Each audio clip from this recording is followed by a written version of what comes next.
जय माता दी, राम राम सीताराम। इसमें ये 2 दिन से हमारी गीर गाय सब घास खा रही है, क्योंकि उसको वगड़ा में भेजना है तो आदत ही पाड़ना पड़ेगा। पहले तो ये हमारा गौशाला है, उसके सामने ही ये खा रही है खाना। ये ऑर्गेनिक ही है।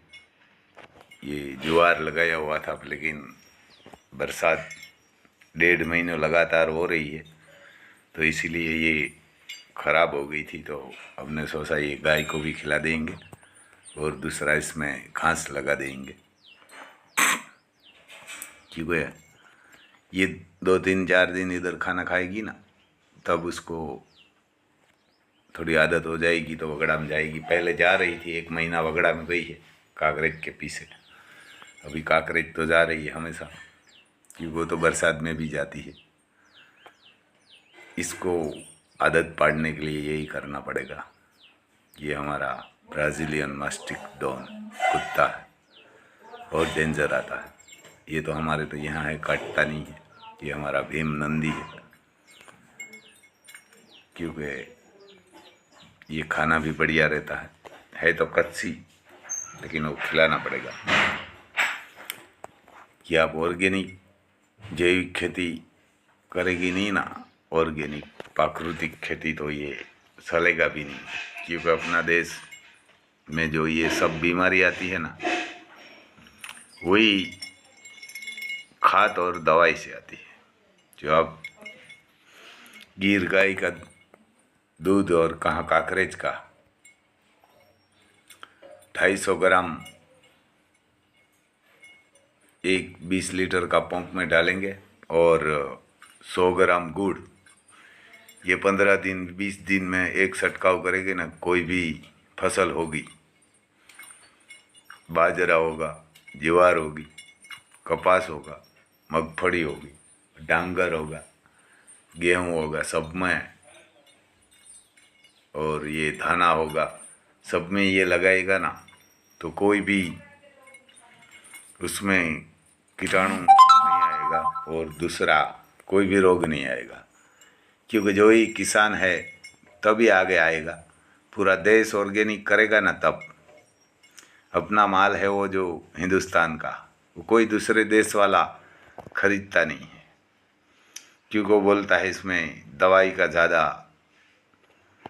लेबोरेटरी करके ही माल लेते हैं, तो दवाई ज़्यादा आ रही। तो इसलिए ये किसान, सब किसान इसीलिए ही गरीब है और दूसरे देश वाला माल नहीं खरीदते। दूसरे देश में हर चीज़ नहीं मिलती, अपने देश में तो हर चीज़ मिलती है। इधर पहले अपना देश सोना की सीढ़ियाँ बोलते थे, गाय और ये मसाला के लिए, जो धनिया जीरा ऐसा सब, हींग है, वो सब देने के लिए। हींग गांगड़ा भी आती है, वो भी आप छंटकाव कर सकते हैं।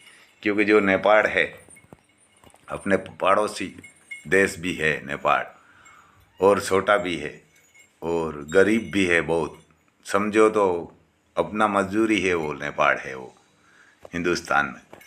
ये 75% 75 अपने देश पे ही डिपेंड रखते हैं वो, अपना देश पे ही आधार रखते हैं वो। इधर ही मजदूरी करने के लिए, लेबर के लिए आते हैं सब लोग नेपाली।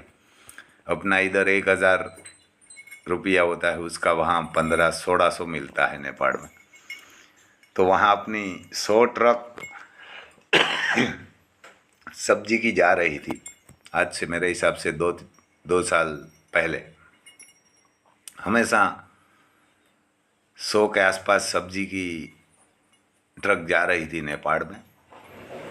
बैंगन है, मिर्ची है, टमाटर है, सब, गोभी, हरा पत्ता, सब जा रहा था सब्जी उधर। लेकिन उसने भी ये लेबोरेटरी करके मना कर दिया है कि जो अपनी हिंदुस्तान की सब्जी खाएगा तो ये कुपोषण आएगा, और स्त्री में गर्भाशय में प्रॉब्लम होगा, पुरुष में ये कीटाणु का प्रॉब्लम होगा।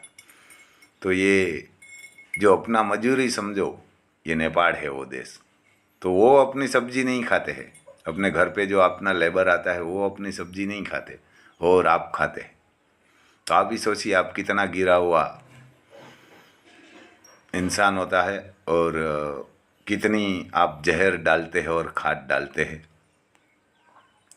ये फसल में, तो ये खाने लायक होती नहीं। ये कैंसर है और टीबी है और ताव है, बुखार है, सब ऐसी बीमारी यही किसान से ही आपके घर आती है। और किसानी को कोई रेट नहीं मिलता और दवाई डालती है। और पहले तो अपने देश में पूरा अनाज नहीं हो रहा था तो ये खाद दवाई सब डाल रहे थे। अभी तो ये बहुत हो रहा है।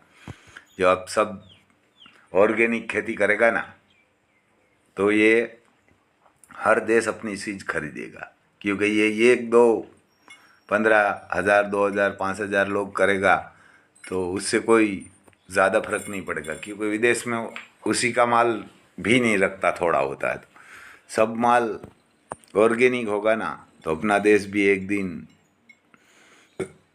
सोने की चिड़िया बन सकती है, क्योंकि अपना पूरा ये जो अनाज करियाना है, सब्जी है, सब बाहर जाएगी। और बाहर जाएगी तो इसका दाम भी बढ़ेगा, रेट भी बढ़ेगा और किसान भी सुखी होगा। और किसान का लेबर भी, मजदूर लोग होता है वो भी सुखी होगा। छोटे मोटे सब कोई व्यापारी का भी धंधा आगे चलेगा। तो इसलिए मैं अब सबको यही रिक्वेस्ट करता हूँ कि उसमें कुछ ज़्यादा नहीं करना है। ये 250 ग्राम गाय का दूध और 100 ग्राम गोड़ और 1 लीटर के आसपास गाय का गोमूत्र, और हो सकता है तो 1 लीटर छाछ भी आप उसमें डालिए। आपकी फसल में कोई प्रॉब्लम नहीं होगा, मगफली भी और पड़ेगी और आपका खर्चा भी कम हो जाएगा। आप ट्राई करके देखिए। आपको जो 5 एकड़ ज़मीन होगी तो आप पहले 1 एकड़ में ट्राई कीजिए, 4 एकड़ में मत करना। ये जो लिम्बोड़ी का खोड़ आता है वो भी आप इसमें डालिए। एडी एक आती है हमारे इधर, लिम्बोड़ी बोलते हैं, एडा का खोड़ बोलते हैं। वो भी आप 1 एकड़ में 1 बोरी लगा दीजिए, वो भी ऑर्गेनिक होगा। लिम्बोड़ी का खोड़ और एडी का खोड़ हमारे इधर बोलते हैं। एडी को दूसरा तो क्या बोलते हैं हमारे को पता नहीं, लेकिन ऐसी जो हर किसान ऐसी फसल पकाएंगे तो ये बढ़िया दाम भी मिलेगा आपको। ज़्यादातर पैसा नहीं मिलता है और गाय को भी बढ़ावा मिलेगा और किसान को भी मिलेगा। आप दोनों रख सकते हैं। गाय के पीछे किसान भी बड़ा होगा और गाय भी सुखी होगी। इधर उधर भटक रही है चौराहे पे, वो भी नहीं भटकेगी रोड पे, क्योंकि सब किसान ने उसकी ज़मीन तो हड़प कर लिया है, उसका वगड़ा। तो ये रोड पे नहीं घूमेगी तो कहाँ घूमेगी? उसकी ज़मीन तो आपने सबने ले लिया है थोड़ी थोड़ी करके, छोटे मोटे जो भी किसान होगा उसने। और दूसरा ये जो सिटी में रहते हैं उसको खुली छोड़ देते हैं। दूसरे देश में ऐसा नहीं है, गाय कोई भी एनिमल और पशु नहीं इधर उधर घूम सकता, वो सीधा पकड़ के काट देते हैं। अपने इधर तो ऐसी छूट नहीं है। और दूसरा ये गाय भी नहीं भटकेगी और आप भी नहीं भटकेंगे और आप कोई बीमार नहीं होगे। जो ये सिटी में रहते हैं वो सब लोग भी अपने ही देशवासियों हैं, तो उसके लिए ये बढ़िया बनाया। तो मैं यही रिक्वेस्ट कर सकता हूँ आप सबको कि तो विदेश में अपना सब माल निकास होगा तो ही आप पैसा वाले होगे, लेकिन नहीं होगे। तो यही थोड़ा आपको देखिए और ख्याल रखिए और ध्यान रखिए सबकी सेहत का। जय माता जी।